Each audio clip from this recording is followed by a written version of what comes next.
Hoy, en nuestra séptima clase, nosotros ya entramos en tierra derecha para lo que sería el último tema que tenemos acá en Pentateuco, que sería el ciclo de los patriarcas.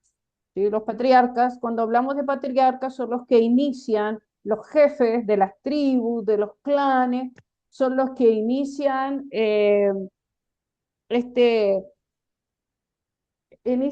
o le dan sentido a de dónde viene la nación. Normalmente en el Nuevo Testamento, cuando los judíos se interpretan a sí mismos, de dónde vienen, ellos siempre hablan del padre Abraham, del primer patriarca, de quien se origina todo. Si bien el nombre Israel viene más tarde con Jacob, pero donde se origina la nación de Israel, ellos siempre hablan de Abraham, de un arameo errante que no tenía ni hijos ni nada, pero Dios ahí, de una manera como Él lo hace siempre, sorprendentemente, trae un hijo y con eso se extiende toda esta, su descendencia y a lo que después nosotros vamos a conocer como el pueblo de Israel.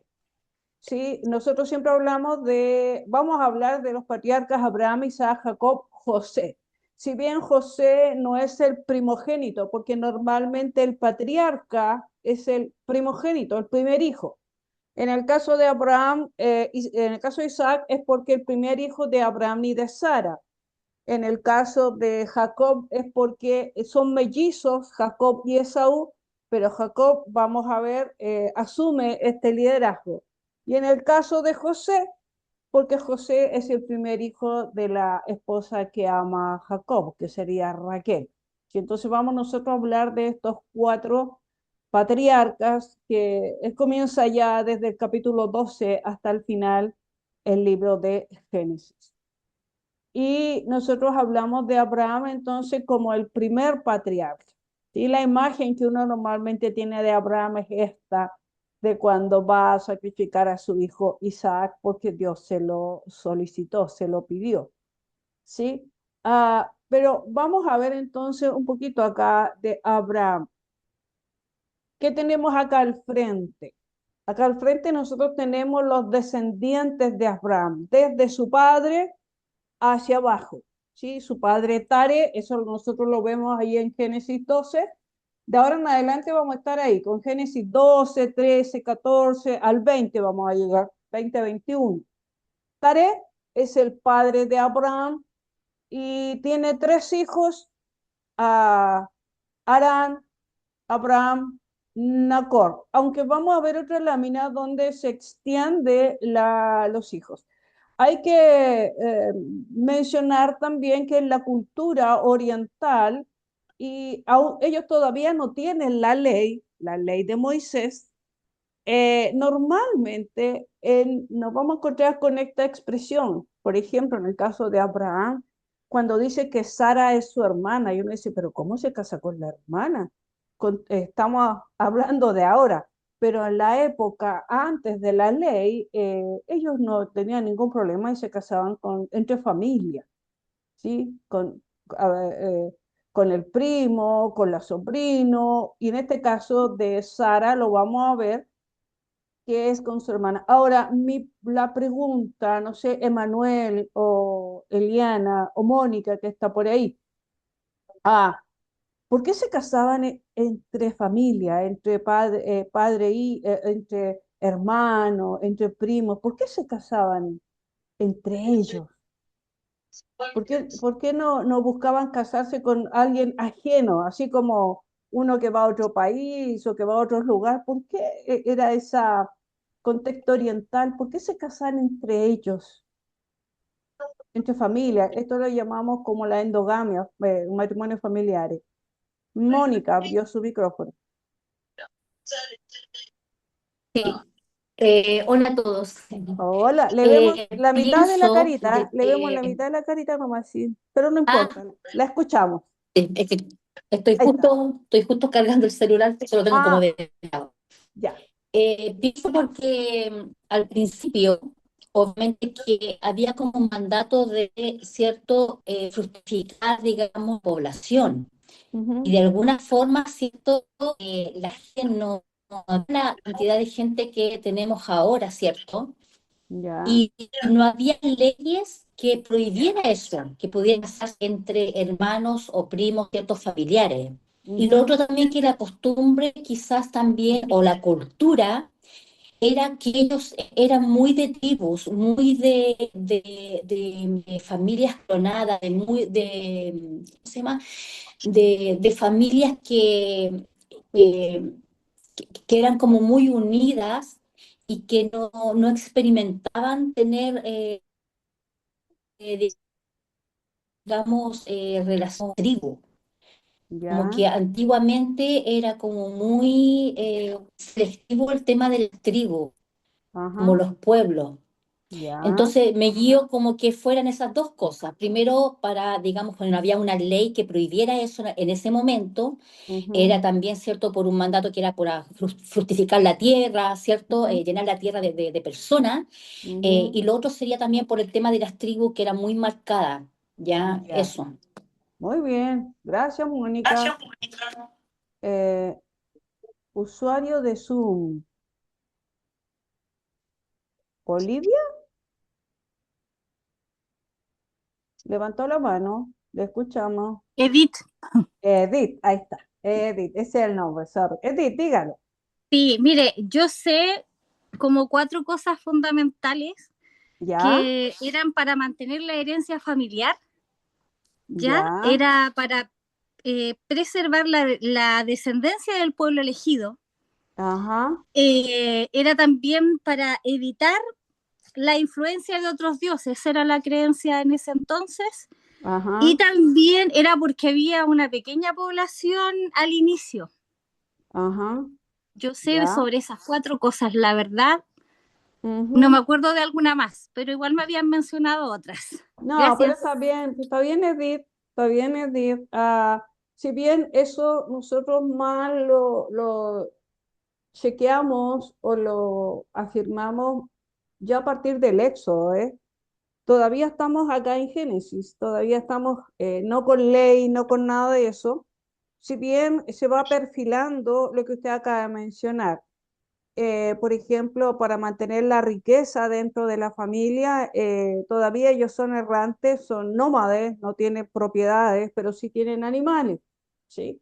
Pero y también vemos nosotros acá que hay una cierta unión con otras, en la medida que van adentrándose en todo el territorio hasta llegar a Egipto, ellos igual se van a emparentar con algunos que no son de la familia, pero, pero de la tribu, del clan, porque todavía están ellos, en cierta manera, no con esta legislación, este régimen súper exclusivo. Esto se va a ir perfilando en el tiempo, pero muy bien lo que usted menciona, Edith. Y en realidad lo que han mencionado usted, tanto Mónica como Edith, porque si ellos son pueblos nómades y normalmente son de cabras, de ovejas, la idea es no perder, a ver, porque cultura oriental, si una de tus hijas se casa o de tus hijos, si tú tienes que casarte con otro, das tu hija en matrimonio, tú tienes que dar mucha parte de tu propiedad, de tu riqueza, tienes que darla como dote, entonces tú vas a disminuir tu riqueza. Y ahí estaría dentro de lo que usted menciona, Edith. Entonces nosotros vemos acá esta realidad, pero recuerden ustedes, lo vamos a ver más adelante, que en un momento Abraham dice que Sara es su hermana. ¿Cómo podríamos decir que Sara es hermana de Abraham? ¿Dónde en la Biblia nosotros encontramos que Sara es hermana de Abraham? No porque Abraham lo diga, así como le dice cuando van a entrar a Egipto, di que eres mi hermana. Hay algún pasaje en la escritura donde él explica cómo Sara es su hermana, porque aquí no vemos que Taré tiene solamente 3 hijos, pero hago la mención que cuando normalmente se presentan algunos nombres, no significa que son los únicos hijos, sino por causa de la historia que se está contando y por causa de las relaciones y de los vínculos que se van a desarrollar más tarde. se van a mencionar estos nombres. Por ejemplo, cuando hablamos de los moabitas y de los amonitas, ellos son hermanos de los israelitas. Si ustedes se fijan ahí, son hermanos de sangre, porque son primos lejanos, ¿sí? Porque Arán es el tío, o es el tío, o es un pariente lejano. O en el caso de Rebeca, porque cuando Abraham envía a Betuel, envía por Nacor, por esos lugares, porque ellos son parientes, ahí está el tío. O sea, si nosotros vemos acá, están todos emparentados. ¿Por qué? Porque los matrimonios son entre clanes, ¿sí? El clan. Miren la lámina que tenemos acá. Esto es un poco más amplio y acá ya nosotros tenemos, fíjense, a Sara como hermana de Abraham, de Nacor y de Arán. En la lámina anterior nosotros tenemos solamente 3 hijos de Tarek. Acá tenemos 4, ¿sí? Incluyendo Sara. Génesis 20:12, una vez cuando está Abraham discutiendo, dialogando con Abimelech por causa de esta misma, que él tiene que pasar y le vuelve a decir a Sara, di que eres mi hermana. Cuando le preguntan, ¿por qué dices que es tu hermana? Él responde, ella de verdad es mi hermana, pues ambos tenemos el mismo padre, o sea, Tare es el padre de Sara, pero no la mamá no es la misma mamá de Abraham. Y eso uno después lo ve con Jacob. ¿Recuerdan con Jacob? Jacob tiene Benjamín, Rubén, Leví, todos son hermanos de padre, pero no de madre. Es la misma realidad, lo vamos a ver nosotros acá. Y en esta lámina que es mucho más amplia, si ustedes se ven, Abraham la emparentan con Cetura, que normalmente por ahí si no conoce la historia, si no lee muy bien o no se detiene en estos detalles, uno no sabe por qué hay ciertas animosidades o rivalidades o situaciones entre los descendientes de Abraham y los de Medán. Son parientes, ¿sí? O en el caso de los otros de Madián, más adelante, que vamos a ver otra lámina. Acá, si ustedes se fijan, lo rosado va marcando la descendencia que nosotros vamos siguiendo en Génesis, de Abraham, Isaac, de Isaac, Jacob, y de Jacob los 12 patriarcas. Entonces, cada vez que Abraham diga, Sara es mi hermana, no está mintiendo, porque es hermana de padre, pero no de mamá, ¿sí? Que eso era muy habitual en la época. Esos son los aspectos orientales, culturales que nosotros encontramos en la Biblia. Ahora, ¿de dónde nace, de dónde viene Abraham? Se identifica la tierra de nacimiento de Abraham, de Nacor y Harán, más todos los demás, más Sara y todos los otros, en Ur de los Caldeos, que ahí está marcado desde el inicio de la línea roja, la antigua ciudad al sur de Mesopotamia, todo ese sector Mesopotamia, entre Potamos, que tiene que ver con potable, agua, entre ríos, entre el Éufrates y el Tigris, Mesopotamia, eso sí, así se le denomina, no es que se le puso de casualidad, sino que los nombres responden a la topografía del terreno, Mesopotamia entre ríos. Estaba localizada cerca de Eridú y de la desembocadura del río Éufrates en el Golfo Pérsico, que hoy día está en el mismo lugar. Hoy en día las ruinas de Ur se encuentran a 24 kilómetros al suroeste de Nasiriyah, en el actual Irak. Esto sería actualmente, ahí estaría ubicada la ciudad de Ur, ¿sí? Que estaría ahí dentro del terreno de Irak. Lo dijimos, sí, cuando vimos el diluvio y todos los efectos que probablemente los ríos cambiaron de dirección, porque recuerdan que con el diluvio fue una catástrofe universal y sin duda tienen que haberse desviado la dirección de los ríos, la ubicación de los ríos, pero siempre hablamos de los 2 grandes ríos, el Éufrates y el Tigris. ¿Qué más decimos acá? Volvemos a este lugar de cómo se va a desarrollar la historia de Abraham desde este sector en la Mesopotamia hasta Canaán para llegar a Egipto. En estas tres grandes realidades nosotros vamos a ver la historia de los patriarcas, ¿sí? Bajando o subiendo, bajando hacia el sur por Egipto o subiendo luego hacia Canaán. Sí. Ur de los Caldeos es un lugar donde se encuentran estas ruinas. Todavía es posible ver, está bastante deteriorado por producto de la guerra, pero todavía es posible encontrar estos famosos sigurat, estas elevaciones sobre el terreno que recrean estas ideas de acercarse a Dios. Para eso levantan edificios altos, estas construcciones, con escalas y con todas estas eh, facilidades para que los peregrinos puedan subir y adorar a su divinidad. La primera migración del padre de Abraham, que es Taré, fue después de la muerte de su hijo Harán. Eso lo tenemos ahí en el libro de Génesis.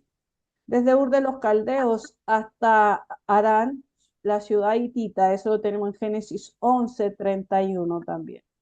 El padre de Abraham murió de 265 años y luego Dios le ordena a Abraham salir de la tierra en la que había habitado junto a su familia y dirigirse a la tierra que él le mostraría.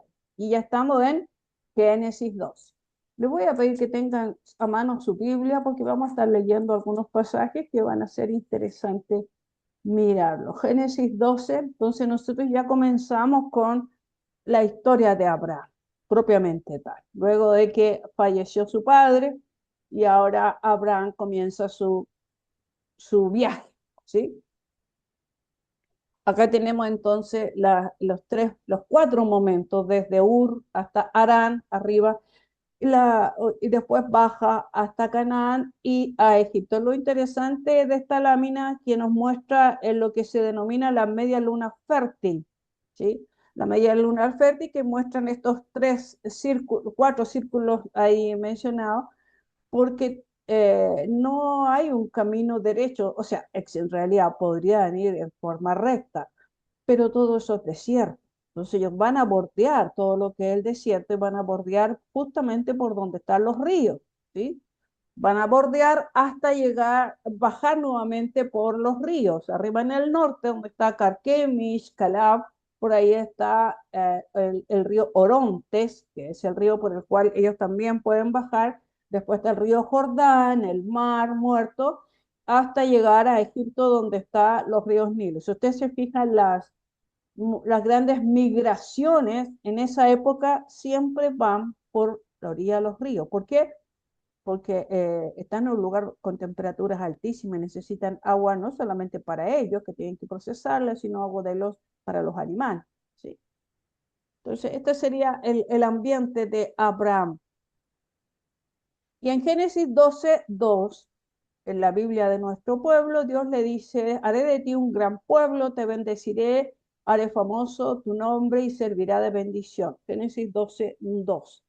La misma en Génesis, ahí lo tiene la Reina Valera y con otra redacción. Y es interesante porque nosotros hablamos de Abraham eh, solo, en realidad, parte solo con su esposa, todavía no tiene familia, todavía no tiene hijos, no tiene descendencia, que esa es una de las grandes, eh, eh, ¿cómo se llama?, mensajes que Dios va a dar ahí, eh, cómo se va a manifestar a Abraham de una manera todopoderosa. ¿Por qué? Porque le está hablando de que él va a tener hijos, pero Abraham todavía no tiene hijos. Le está hablando de descendencia, pero Abraham todavía, como decía mi mamá, no ha hecho las tareas. No, no hay hijos todavía, no hay familia, no hay nada. Pero recibe esta palabra de parte de Dios, ¿sí? Y nosotros vemos en forma muy sencilla, que aquí lo podemos ver de otra manera, como desde Abraham solito, junto con Sara, bueno, primero con Agar, donde nació Ismael, pero luego con Sara tiene a un solo hijo, Isaac, Isaac se suma a Rebeca y de ahí viene Esaú y Jacob se une a las 4 esposas que serían Lea, Silpa, Raquel y Bila y ahí vienen, y ahí se empieza a extender se empieza a cumplir esta palabra que Dios le dio a Abraham, donde le dice que haré de ti un gran pueblo, ¿sí? Te bendeciré, haré famoso. No en el tiempo de Abraham, no en el tiempo de Isaac, pero sí en el tiempo de Jacob. Ahí recién se comienza a cumplir esta palabra, ¿sí? Entonces, dos cositas. Primero, Abraham no es hebreo. Abraham no es hebreo, porque todavía no tenemos la nación hebrea. Todavía no se conforma la nación hebrea. Abraham es arameo, es de Aram, ¿sí? Por eso soy un arameo errante, dice, de un arameo errante. Él no es hebreo, pero Dios va a tomar a un arameo errante que viene de una realidad idolátrica y lo va a transformar en el padre de la nación. Pero para eso, ¿qué es lo que tienen que hacer? Hacerlo salir de su entorno, salir de su entorno. Y también desafiarlo a que avance. Ustedes pueden ver ahí en Génesis 12, le dice avanza. No le da un mapa, no le da un plano. Nosotros vemos los mapas, nosotros vemos los planos, nosotros vemos retrospectivamente, vemos hacia atrás. Pero Abraham cuando sale no tiene un GPS, no tiene ni nada, solamente él tiene que seguir el río, seguir el agua, porque tiene animales, hasta llegar donde Dios le dijo, a la tierra que yo te voy a mostrar. Cuando yo te muestre el lugar, te diga, este es el lugar, tú te vas a quedar, porque ahí te voy a bendecir. Eso hay que tenerlo presente, en lo primer lugar. También Dios en ese transcurso le habla de que va a tener una familia grande y eso sí es ya, primero, es demandante y es desafiante salir sin saber a dónde vas. Solamente tienes la palabra de Dios y segundo, que también tienes la palabra de Dios, que vas a tener una familia grande. Y si todavía no hay hijos, ni siquiera un hijo que después pueda casarse y tener hijos, o sea, no hay nada. Entonces aquí que vemos desde la dimensión querigmática, cómo Dios se proclama como el Todopoderoso, como el Shaddai, el que puede hacer fructificar donde no hay nada, donde no hay nada. Que en realidad Dios es especialista en eso, ¿ah? En la escritura, y yo creo que en nuestra vida también lo hemos experimentado. Dios es especialista en hacer cosas de la nada. Donde todos dicen, es imposible, Él dice, yo puedo. ¿Sí? Entonces, dos cosas que podemos rescatar de este primer episodio de Abraham. ¿Sí? Esta lámina se la tomé de una de mis queridas profesoras, la profesora Isabel. Nos muestra los ciclos de nuestros patriarcas, ¿sí? Considerando tres, a José lo dejamos fuera, como estas tres realidades, porque estos tres patriarcas, ¿sí? Tienen que vivir, miren, no es cosa de que Abraham le cuenta a Isaac y que Isaac no experimente lo mismo que yo experimenté, porque Isaac tiene que transmitir la misma fe a Jacob, a sus hijos. Pero no es una fe, no es un conocimiento de Dios por transmisión intelectual, sino de la experimentación. Ellos van a experimentar a veces las mismas realidades para que ellos puedan decir, mi papá frente a esta realidad reaccionó así, yo voy a reaccionar así porque Dios me va a responder. ¿Sí? Entonces, esta lámina que nos permite ver esta transmisión de la fe desde la experiencia. Nosotros vemos que las tres esposas de nuestros patriarcas no podían tener hijos. Entonces, piensen, Rebeca no puede tener hijos, pero ella sabe, por lo que le ha contado Sara, que ella tampoco podía tener hijos, pero Dios dio una palabra y dijo, vas a tener un hijo. Entonces, ¿se dan cuenta cómo se transmite la fe no intelectual, sino oremos y veamos que Dios también te puede dar un hijo? Y efectivamente no le da uno, le da dos, ¿sí? Le da a Isaac, le da a Jacob y a Esaú. Raquel tampoco puede tener hijos, aunque acá es una situación muy particular porque ya Jacob está casado con Lea y Lea sí tiene, ya tiene 4 hijos y ella no tiene ninguno. ¿Cómo? ¿Cómo no puedo tener hijos? Pero lo más seguro es que se acuerda de la madre de su esposo, de la Rebeca, y se acuerda de Sara. Ah, pero ellas también confiaron y esperaron. Yo también voy a hacer lo mismo. Y Dios le da 2 hijos. Claro que con el segundo, con Benjamín, es cuando ella muere. Pero es interesante que en los ciclos de Abraham y de Jacob nos muestran esta transmisión de la fe, pero desde la experiencia, desde la experiencia. Como lo hizo con mi papá, también lo puedo hacer conmigo. Es interesante se instala esta forma de transmitir la fe cuando dice más adelante en Deuteronomio, de generación en generación transmito la fe, pero no solamente intelectual, sino desde lo vivencial, porque las 3 van a estar en riesgo, las 3 van a estar en peligro, pero las 3 van a ser libradas. Los 3, Abraham, Isaac, Jacob, van a tener una realidad de estar conflictos con sus pastores, hay riña entre pastores, pero los 3 van a resolver. Los 3 desarrollan, Dios los llama a establecer una alianza, un pacto, ¿sí? Un pacto de Jehová con Abraham. En el caso de Abimelech también va a celebrar un pacto con Isaac y Jacob con su suegro Labán. O sea, todo el desarrollo, o podríamos decir el inicio del desarrollo como patriarcas, como liderazgo que van a desarrollar, tiene que ver con una alianza que ellos celebran, primero un compromiso. Sí, también ellos comparten las rivalidades fraternas. Abraham tiene que padecer lo que es el conflicto con su esposa Sara y con Agar, que es la que le dio el primer hijo a Ismael. En el caso de Isaac, también esta realidad de Ismael e Isaac, y en el caso de Jacob, Jacob y este conflicto que se da entre ellos normalmente. Los 3 van a tener la experiencia de Dios manifestándose a ellos. Eso le va a dar sentido, por ejemplo, en el caso de Jacob, cuando tiene su encuentro con Dios ahí en Génesis 32, algo que lo marca a él, Dios estaba acá y yo no lo sabía.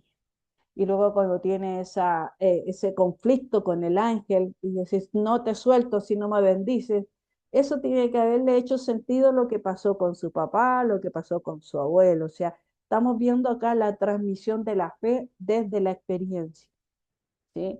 Y las bendiciones y promesas. Entonces, al mirar el ciclo de los patriarcas desde la panorámica, vemos cómo cada uno de ellos fue entrelazando sus vidas con las experiencias pasadas, con lo que yo estoy viviendo ahora y con lo que puedo proyectar hacia adelante, que en realidad esa es como la ley de la vida.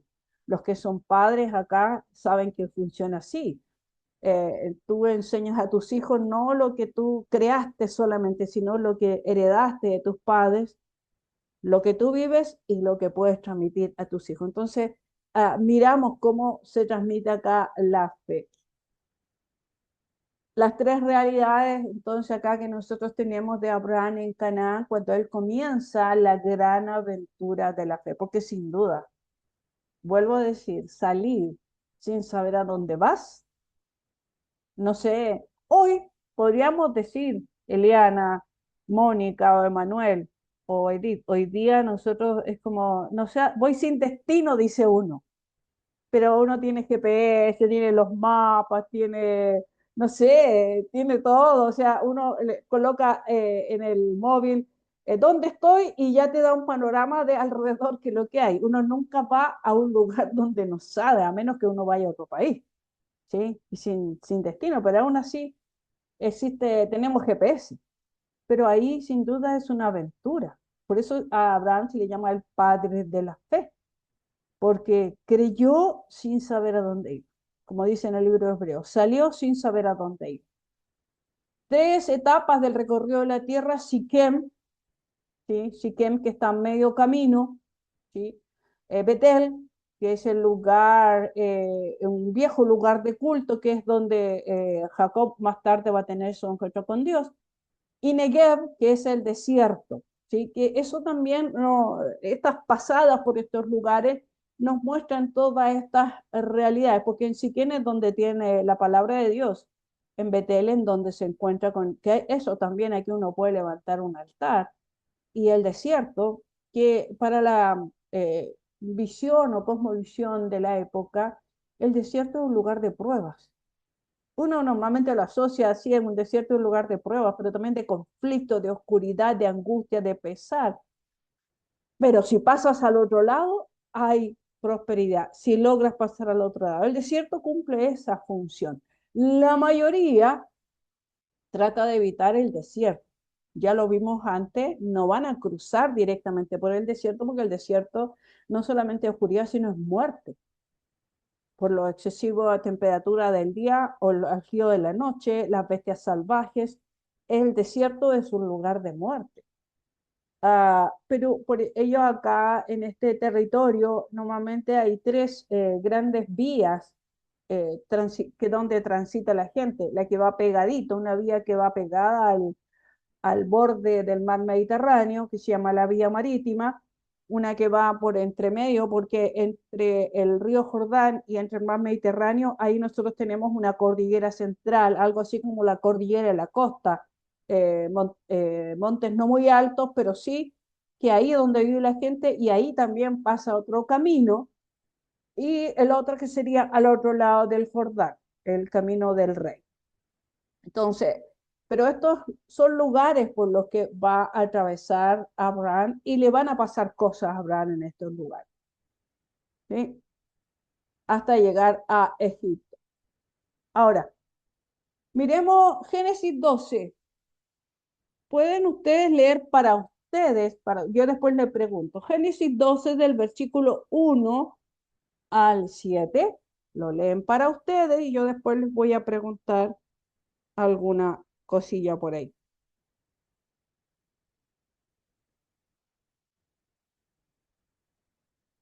Del 2 al 7. Al 8. Leamos hasta el 8. 9, 10. Mejor leamos, me corrijo, hasta el 9. Lean del 1 al 9. Génesis capítulo 12, lo leen para ustedes del 1 al 9 y yo les voy a hacer algunas preguntas ahí sobre este viaje, este tránsito, este inicio de aventura de Abraham.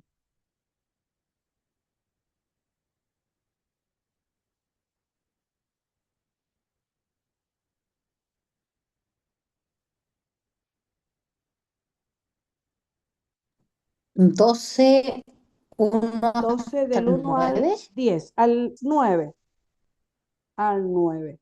Ya.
¿Ya?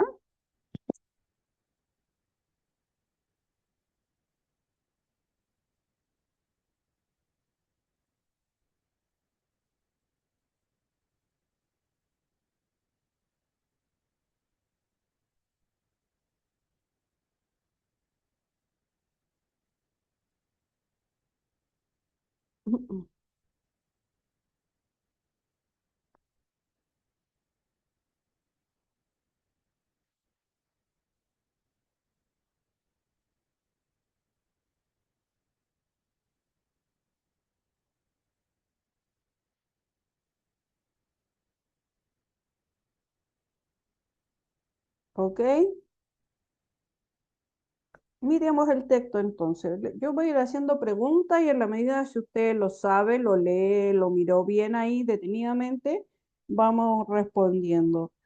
Em,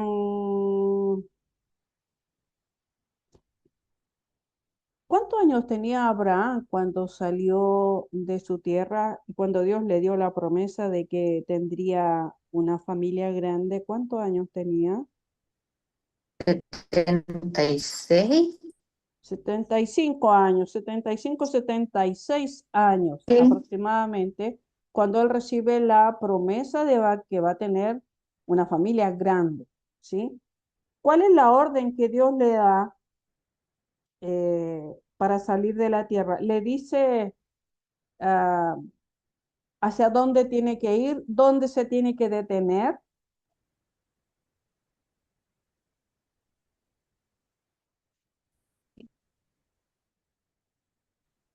¿Cómo es la orden que Dios le da a Abraham?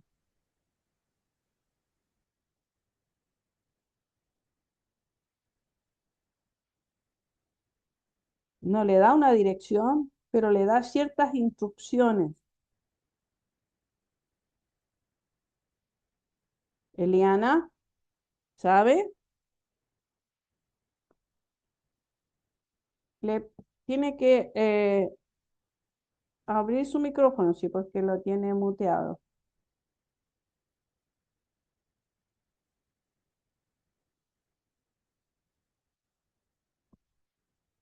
Está muteado, está muteado. No, no. Yo le estoy pidiendo que abra su micrófono porque lo tenía muteado.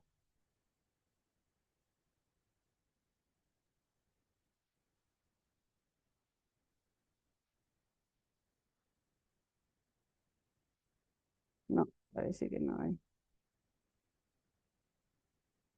A ver si.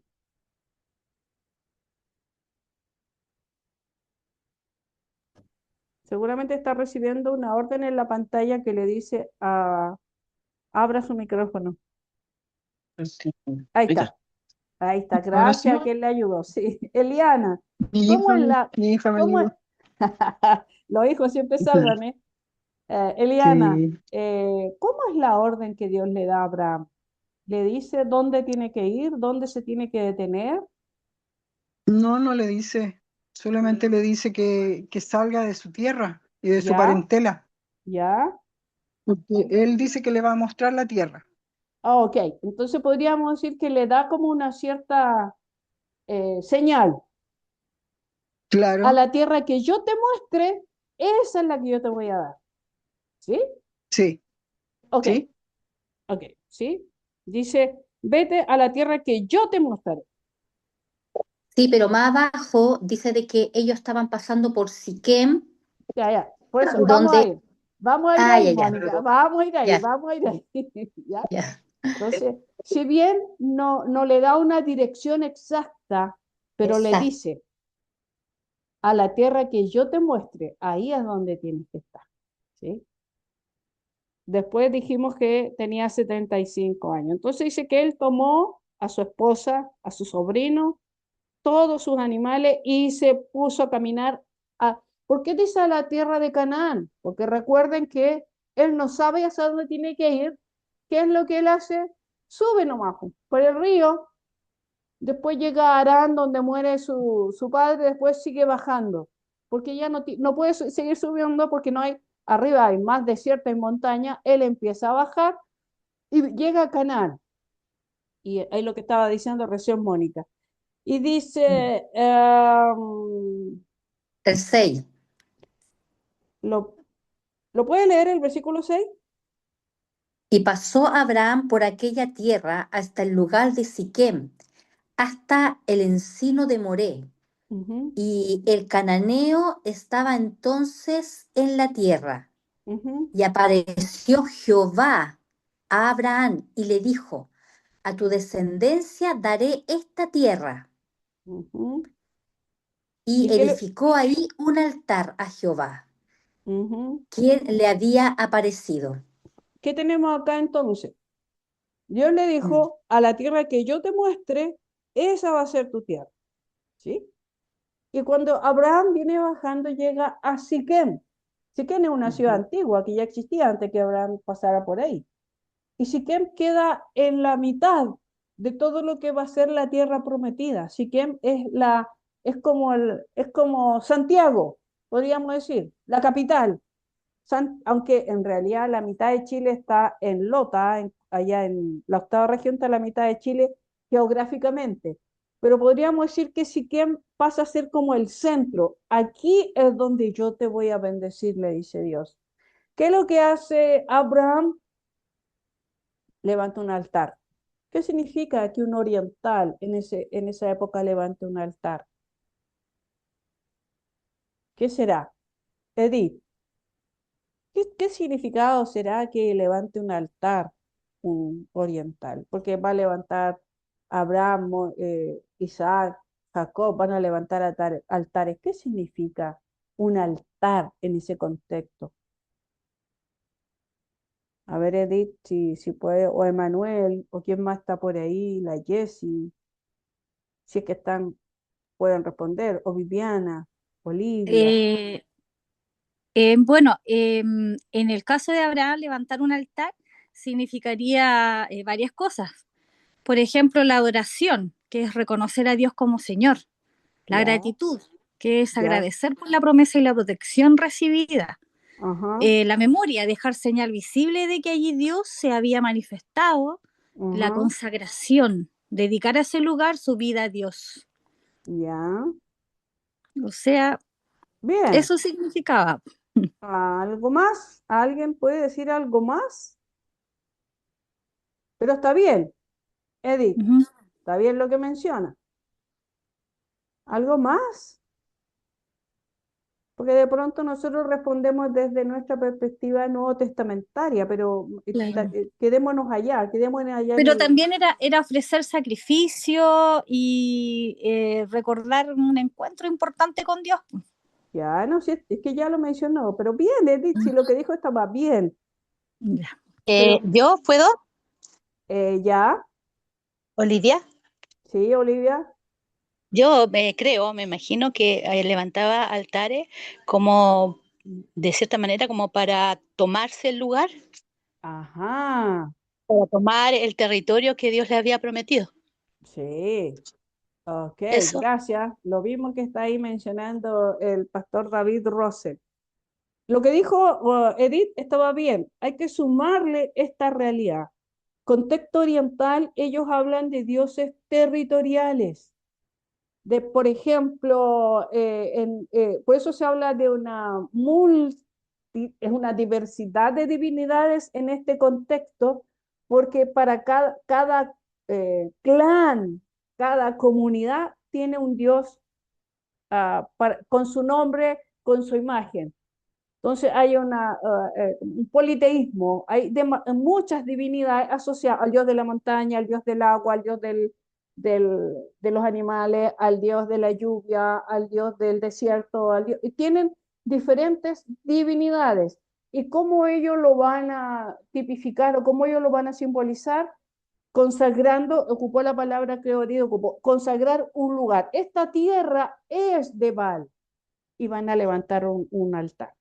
Entonces, todo el que pase por ese lugar no puede levantar otra divinidad, porque eso ya le pertenece a Baal. Si yo bajo más y llego al lugar que está ofrecido, por ejemplo, en el caso de Moab, de Amalek, al dios Moloch, entonces hay un altar, yo no puedo colocar otro altar ahí, me mata, porque eso ya tiene dueño ese territorio. Es como algo que aprendí de la cultura urbana, que no lo sabía, es cómo evitar que rayen tus paredes cuando tu casa está hacia la calle con graffiti o con estos dibujos que hagan. Yo lo aprendí porque lo consulté, porque me llama la atención, porque hay paredes que siempre están rayadas y los dueños la pintan y después se la vuelven a rayar, la pintan y se vuelven a rayar siempre. En cambio, hay paredes que las dibujan y escriben algo y nadie más raya, porque existe un código entre los grafiteros. Si yo pinté una pared, esa es mi propiedad. Nadie más puede hacerlo. Y yo lo encontré genial. Lo encontré genial, porque, por ejemplo, acá donde voy yo al frente, yo iba así a calle de alto tráfico y hay dos casas que nunca las rayaban. Pues yo decía, ¿por qué nunca las rayan? Claro, porque ellos buscaron un grafitero que pintó, dibujó una idea y le puso su firma. Eso significa nadie más puede pintar esto. Lo encontré genial. Es la misma idea, territorial. Nadie puede levantar un altar en este momento. Entonces, Abraham, cuando llega a Siquem, si bien Siquem es un lugar antiguo, pero se da cuenta cuando tiene esta visión y Dios le dice, esta es la tierra que yo te doy, y se da cuenta que no hay altar, lo primero que hace es levanta un altar. Dice, esta es tierra de Dios. Esto es tierra de Dios, Dios me la está dando. ¿Sí? Y todo lo que dijo Edith, adoró, consagró, dijo esto es para Dios. Pero también algo que leyó Mónica dice que para la época ese lugar no estaba deshabitado. Vivían los cananeos en ese. Porque los cananeos en el sentido de los de Canaán. En realidad están los jebuseos, todos los eos, todos los que usted le coloque eos van a estar viviendo ahí. ¿Sí? Entonces, ¿qué pasa con Abraham cuando ve que en ese lugar hay mucho, y además son violentos, son sanguinarios, son buenos para guerrear? ¿Qué es lo que hace Abraham? ¿Se queda en Siquem? Si nosotros leemos acá, ¿se queda en Siquem o no? Si ustedes siguen leyendo, ¿qué es lo que hace?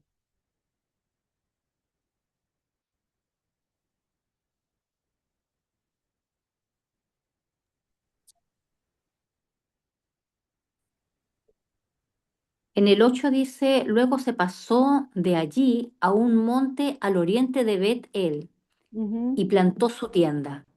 O sea sí, que él no se quedó en el mismo lugar, sino que él... siguió movilizándose, siguió bajando, porque él está en Siquem.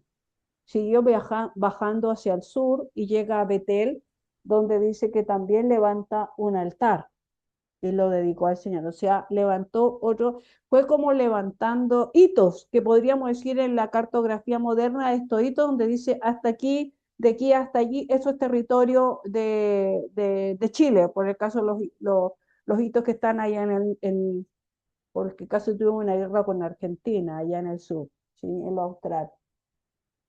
Eh, y en el verso 9, ¿qué dice? Pero él se quedó ahí en Betel o siguió bajando.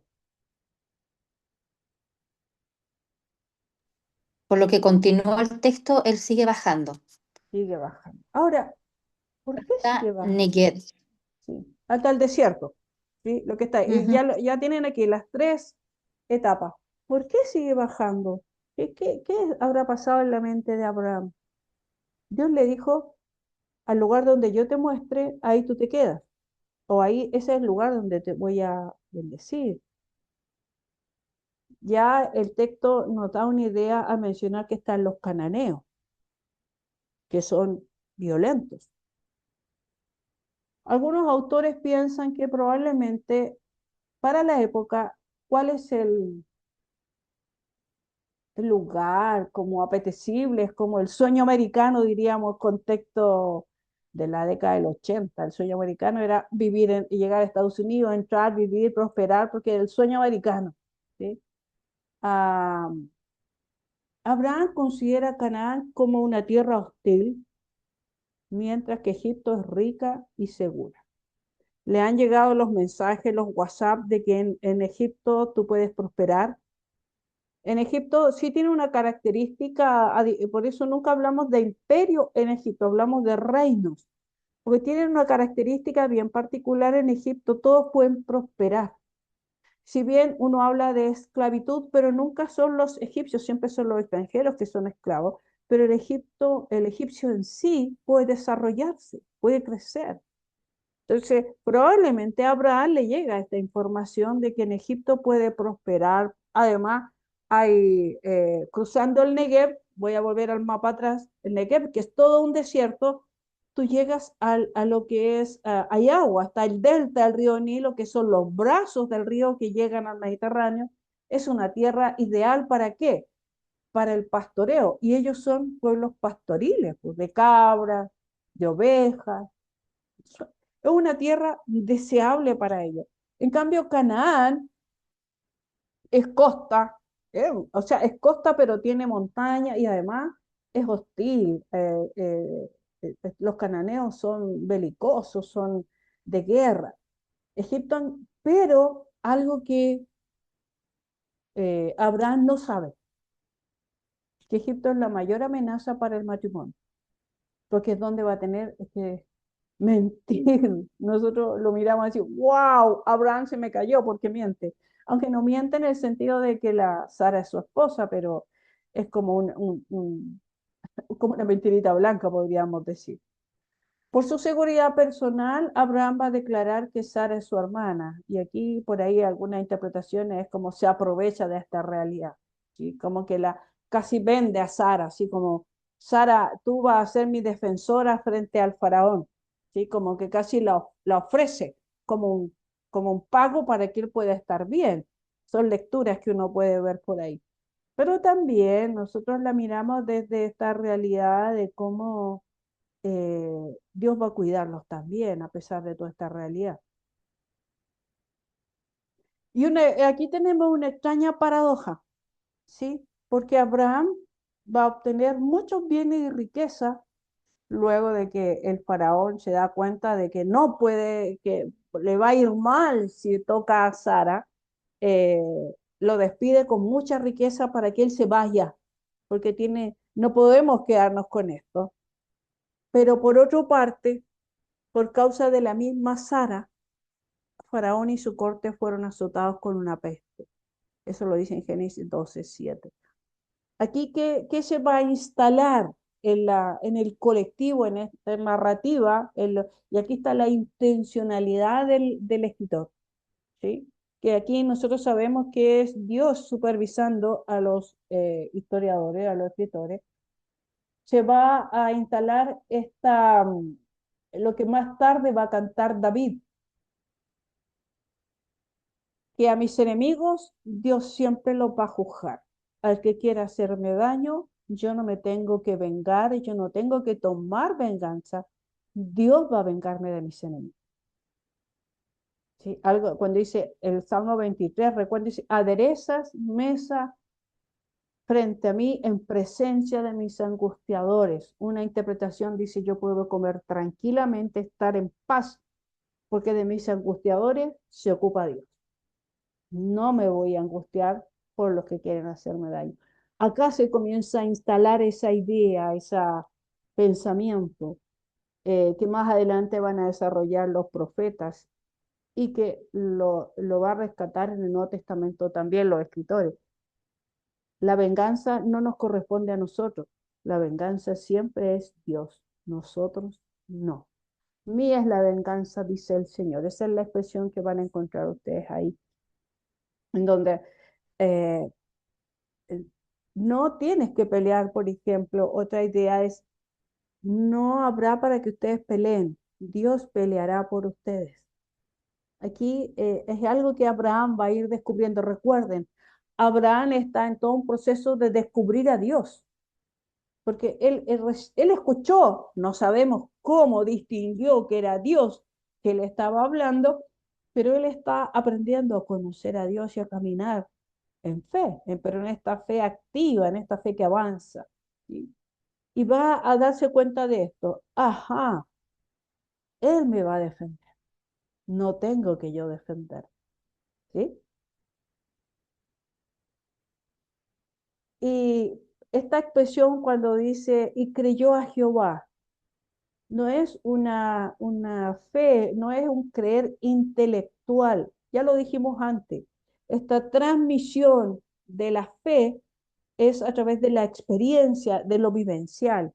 Cuando dice que creyó a Jehová y le fue contado por justicia, las acepciones para el creer tiene que ver con tener la certeza. ¿Recuerdan ustedes en el Nuevo Testamento donde se hace no una descripción, sino se intenta graficar lo que es la fe? ¿Recuerdan que dice Hebreos?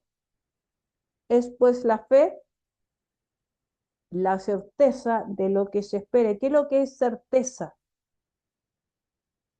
Mónica, o al que quiera hablar, tener certeza, Certeza es como la seguridad, el ¿ya? creer que se va a cumplir o que se va a realizar. Sin duda. O sea, tengo, por ejemplo, Dios le dice a Abraham, sal de tu tierra, de tu parentela, a la tierra que yo te voy a mostrar. Y Abraham dice, pero muéstrame un plano, dame una idea, dame la dirección por último. Yo veo qué micro tomo, o qué metro, o qué pasaje, pero dime una dirección. No, sale. Es como un autor dijo, coloca un pie delante del otro. Eso es como Dios le dijo a Abraham, coloca un pie delante del otro y yo voy a estar contigo. O sea, tú te puedes quedar en el lugar y no experimentar a Dios. Pero si colocas un pie delante del otro, vas a experimentar quién yo soy. Y eso significa certeza.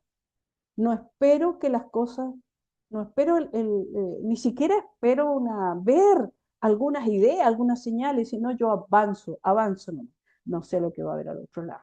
Certeza es eso, es Profesora, creer. Sí, la Biblia igual lo explica en Hebreos 1, dice, perdón, Hebreos capítulo 11:1 dice que la fe es la certeza de lo que se espera y la convicción de lo que no se ve. ujú. Entonces Sí, ahí dice claramente lo que es fe, confiar. claro, lo que pasa es, el que estaba diciendo yo, es que normalmente nosotros, la fe que tenemos, y perdonen si lo soy eh, muy dura en esto, pero normalmente nosotros, nuestra fe o nuestra creencia es intelectual. Nosotros creemos hasta que se venga el problema. Cuando se viene la situación, ¡wow! Todo lo que hemos creído, todo lo que hemos confesado el día domingo. No, sí, yo puedo en el Señor y repetimos los versículos, pero nos enfrentamos a la situación y por eso acá el ejemplo es Abraham, porque Abraham no tenía nada para creer, nada, no tenía ni siquiera por eso digo, no tenía mapa, WhatsApp, no tenía nada, nada para creer, pero él decidió creer. Eso es la fe, Eso me llama, ¿sí, eso me Mónica? llama la atención, eso me llama mucho la atención y bueno, ahora que estamos como indagando un poco más, me llama mucho la atención eso porque en definitiva Abraham venía con una forma de vida, formas de creencia muy distinta a la que estaba experimentando desde lo que usted dice, desde esa certeza de haber creído en esta palabra, Ujú, de algo que ni siquiera era tangible, ujú, que, que tuvo que ser formado en el camino, por ejemplo, esto mismo que de repente nosotros decimos no tuvo fe o se equivocó o erró o mintió, por ejemplo, con respecto a su esposa, pero en ujú, definitiva todos comenzamos el camino del Señor de esa forma, experimentamos y somos reeducados a través, ujú, ¿cierto?, de la escritura, de las experiencias de vida, de la forma, ¿cierto?, que vamos escuchando la escritura, somos reeducados, pero Abraham en definitiva empezó de la nada, ujú. Sí, dejando, ¿cierto?, su pasado para venir a esta tierra y a esta nueva forma de vida. ujú, Entonces, verdad que ¿cómo se llama? Por dentro como es muy loable el poder escuchar con tanta definición, digamos, todo este proceso que él tuvo desde cero, desde la nada.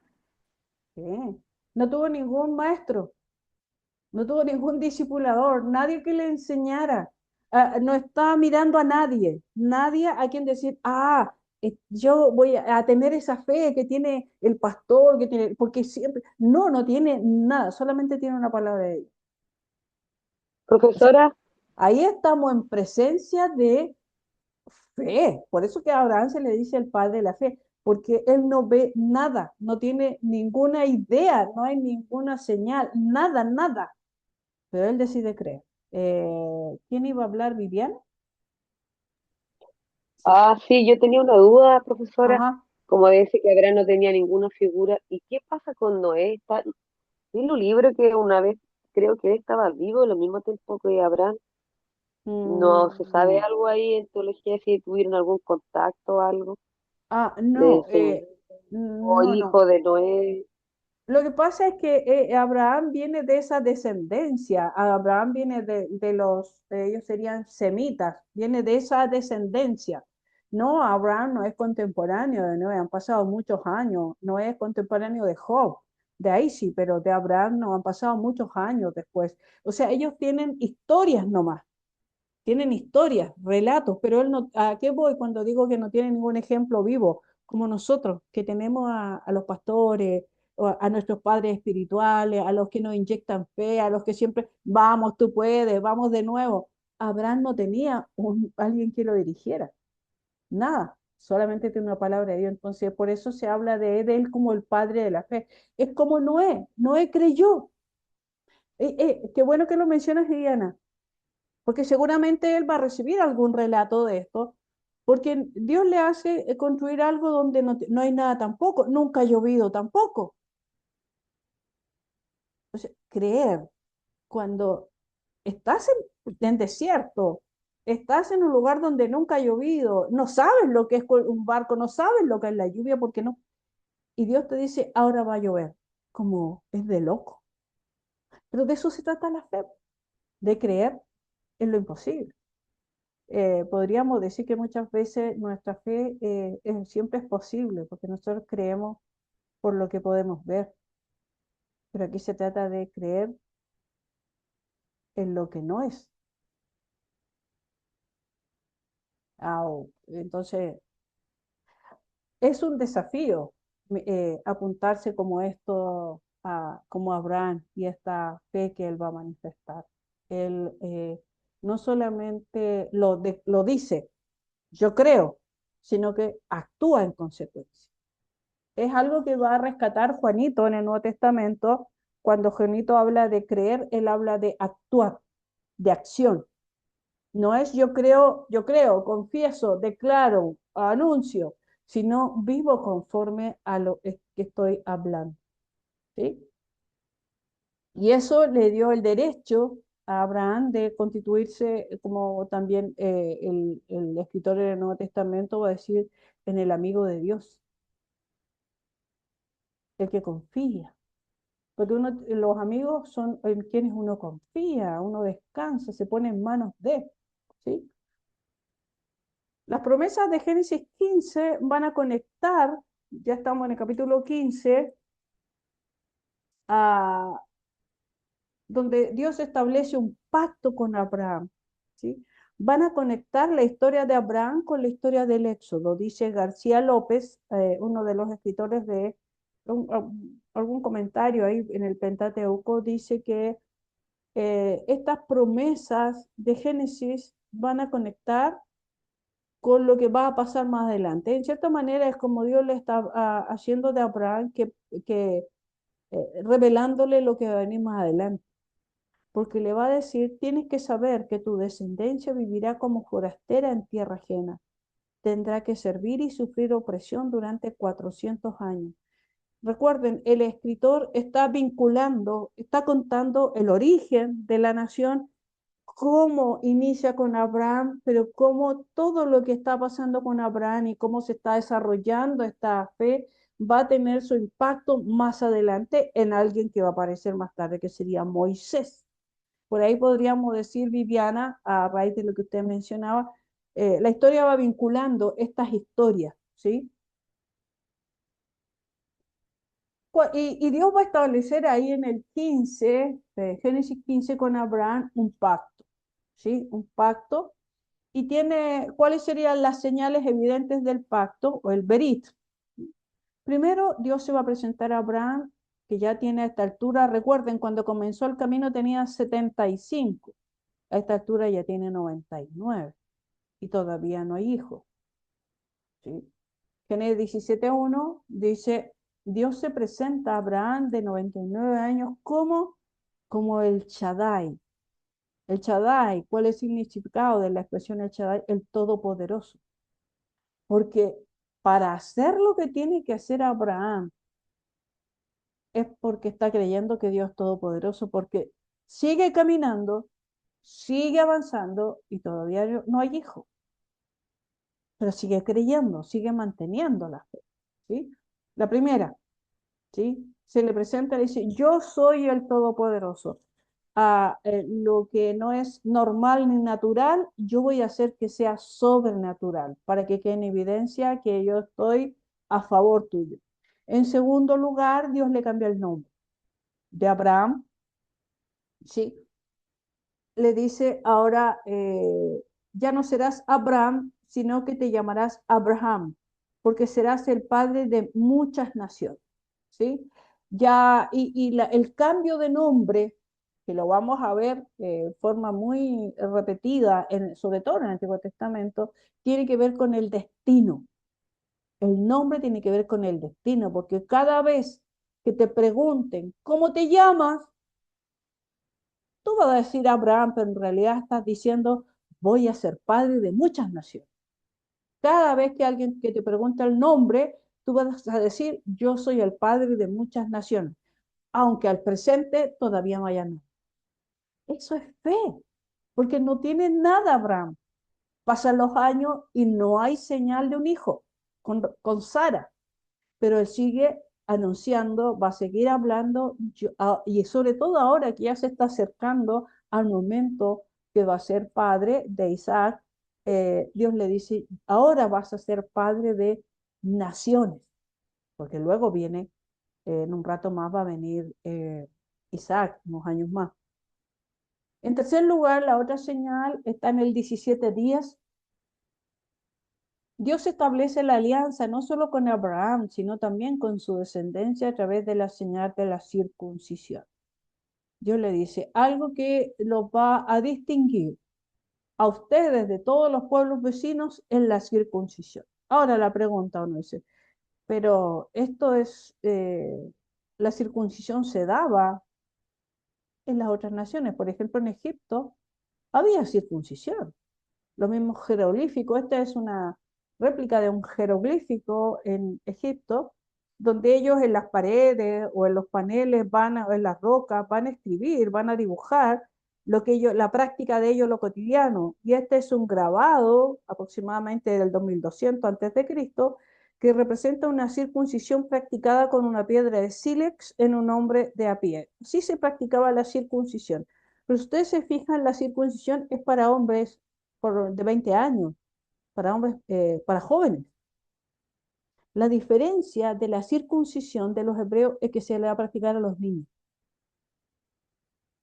La circuncisión existía en el Medio Oriente, en el Oriente cercano, en toda la región, pero nunca en los niños, siempre en los jóvenes, en los que se van a casar por el tema de la ¿cómo se llama?, de la limpieza a la hora de tener su intimidad con su esposa, con la que va a ser su esposa, se va a dar siempre la circuncisión, pero en hombres, en jóvenes adultos, pero nunca en niños.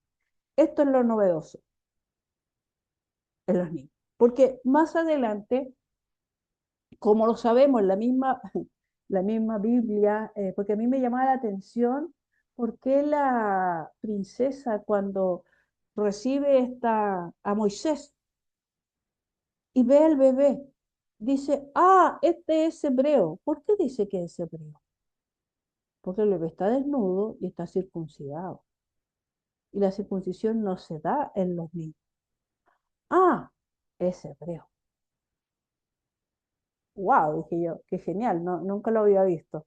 ¿Sí? Entonces, ¿cómo Dios va distinguiendo algo que va a ser un elemento distintivo? ¿Sí? La circuncisión entonces en los menores se convirtió en señal evidente y tangible del pacto de Dios con su pueblo. Hasta el día de hoy se practica y se recomienda, no solamente para los judíos, se recomienda para todos, que en realidad es por un tema de limpieza, ¿sí? Para evitar algunas infecciones. Circuncidarán el prepucio y será una señal de mi alianza con ustedes. En Deuteronomio lo vuelve a recalcar: el Señor tu Dios circuncidará tu corazón y el de tu descendencia para que amas al Señor tu Dios con todo el corazón y con toda el alma, y así vivas. Aquí está más allá de lo físico. También se rescata en el Nuevo Testamento, en Romanos, cuando se habla que el verdadero judío lo es interiormente, porque la verdadera circuncisión es del corazón, porque para la época se alegaba mucho de que tenían que circuncidarse para ser primero judíos y después hijos de Dios. No, dice Pablo, los judíos, la verdadera circuncisión no es la de la carne, sino la del corazón. Y en Colosenses vuelve a insistir Pablo, dice: además en él fueron circuncidados, no por mano humana, sino con la circuncisión que consiste en despojarse del cuerpo pecaminoso. ¿Y quién realiza esta circuncisión? Es Cristo, ¿sí? Cuando murió en la cruz del Calvario. Además, si uno mira Gálatas, y uno dice que, porque insistían en que para ser un judío y luego un hijo de Dios, tenían que circuncidarse. Pablo, parafraseando, ¿y cómo van a ser las mujeres hijas de Dios?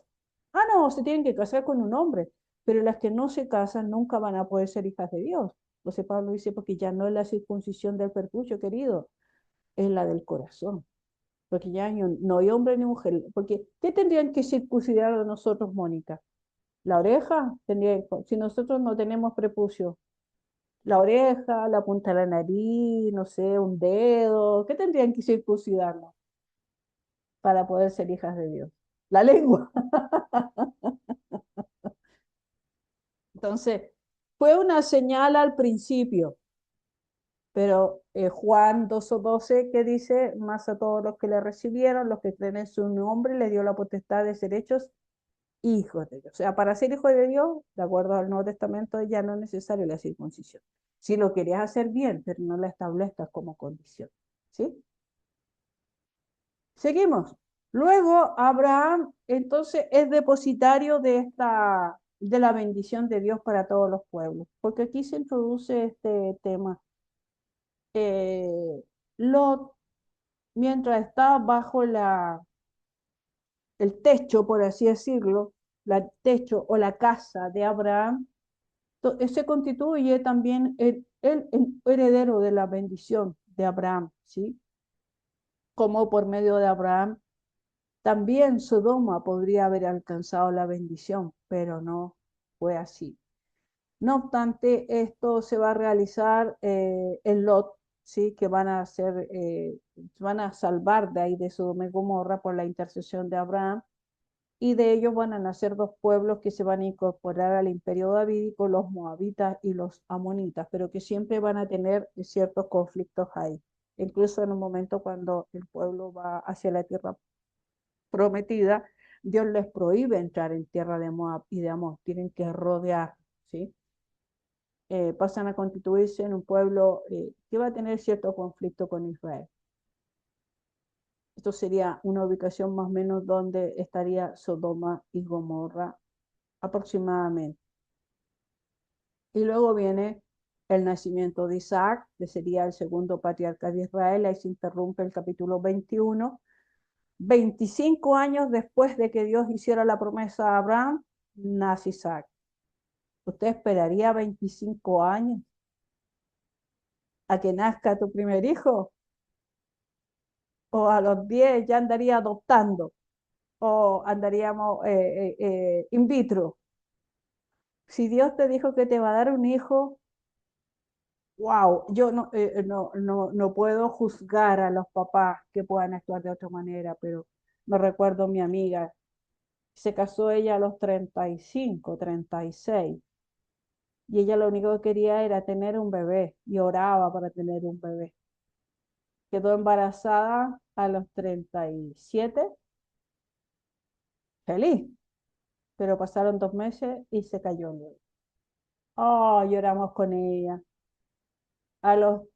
Tuvo un año, ahí como, porque le tuvieron que hacer raspaje, varias cosas, tuvo un año esperando, A los 38 otra vez quedó embarazada. 2 meses y se cayó el bebé. No, ahí fue terrible ella.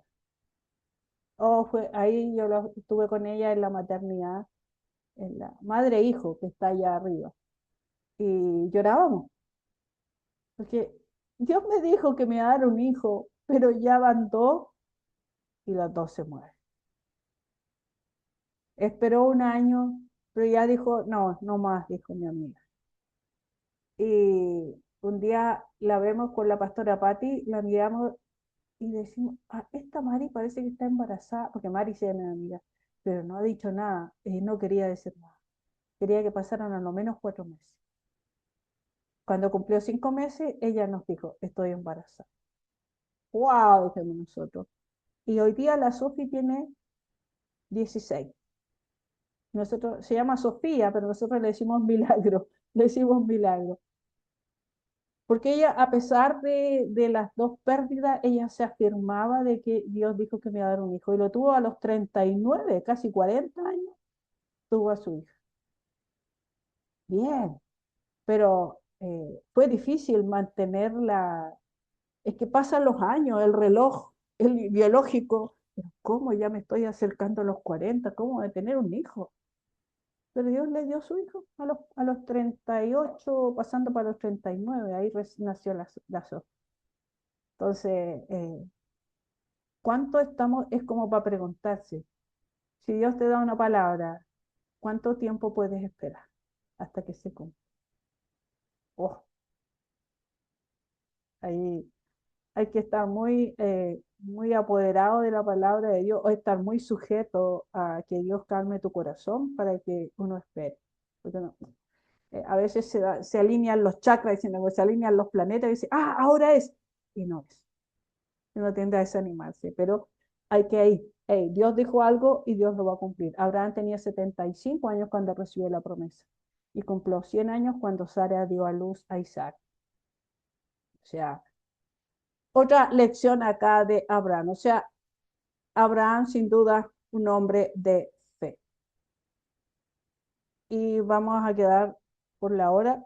Estamos ya en la hora. Es crítico esto para los que son papás, porque primero le da un hijo anhelado, esperado, y luego cuando ya es un adolescente, Dios le dice, pero es mío, devuélveme. Wow, tiene que ver. No, la escritura no nos muestra, no nos dice que probablemente desde que sale del campamento y le dice, voy a ir a adorar y se lleva a su hijo, probablemente en el camino él va llorando, probablemente va con su corazón ahí penoso, pero no puede, es como, ¿cómo sigo creyendo? O sea, Abraham está aprendiendo a depender de Dios acá, sigue siendo discípulo, sigue siendo alumno, ¿sí? Pero en sus palabras puede ser que el que registra ahí en Génesis 22:5, porque en sus palabras él dice, bueno, lo ha hecho tantas veces Dios, que puede que ahora, si muere mi hijo, él lo puede resucitar, o sea, si es todopoderoso, puede hacerlo. Yo me imagino tantas panoramas que se presentó Abraham, pero sube, ¿sí? Hebreo rescata narrativa de Abraham, dice, él consideró que Dios era poderoso para levantarle aún de entre los muertos. O sea, Abraham dijo, si muere, pero igual no puede devolvérmelo a mí, así que vamos a asumir. Estas imágenes sin duda son, y no podemos quedar con esto, son muy decidoras porque nos muestran que ya la estatura de Abraham en fe era más, y había subido a otro nivel. Y Dios lo recompensa, ¿sí? Porque lo dejó avanzar. Es como, ya, pero dime cuándo Yo creo que Abraham estaba todo el rato esperando que Dios le dijera, no, no, pero él seguía avanzando, seguía preparando el sacrificio, esperando que Dios le dijera, detente. Y no, pero si ustedes se fijan, por lo que nos cuenta la narrativa, siguió avanzando, esperando que Dios le dijera algo. Y cuando ya era lo último, Dios le dice que se detenga. Yo creo que ahí se le paró el corazón, le dio un colapso, no sé, Abraham. Muestra la humanidad, cómo somos nosotros también. Entonces, que aprendamos que el camino de la fe, el camino de creer en Dios no es fácil. Está lleno de estas decisiones cotidianas donde nosotros a veces avanzamos 5 pasos y wow, tráiganme todos los enfermos y puedo orar por ellos para que se sanen. Pero a veces retrocedemos 3 pasos. Avanzamos 5, retrocedemos 3. A veces avanzamos 2, retrocedemos 3. Y siempre estamos ahí, en una escuela. Es que el camino de la fe es así, como lo fue con Abraham.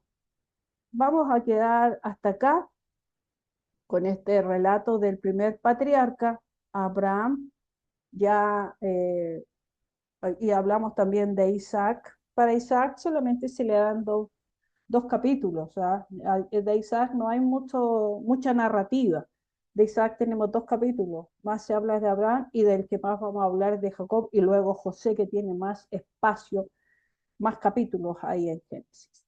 Así que vamos a quedar hasta acá, hasta la próxima semana, en la clase número 8, donde avanzaremos con Jacob y Esaú, que ahí sí hay bastante narrativa, hay bastante tela para cortar, ahí para contar y para ir desmenuzando algunas ideas, y luego te cerramos ya con José. Muchas gracias, nos vemos la próxima semana, Dios les bendiga en sus actividades. ¿Sí? Chao, chao. Buenas noches. Buenas Buenas noches. noches, Chao, que estén chao, bien. chao. Buenas, Bendiciones a todos. buenas. Voy a cerrar Buenas noches, aquí. muchas Buenas gracias. noches. Chao, chao.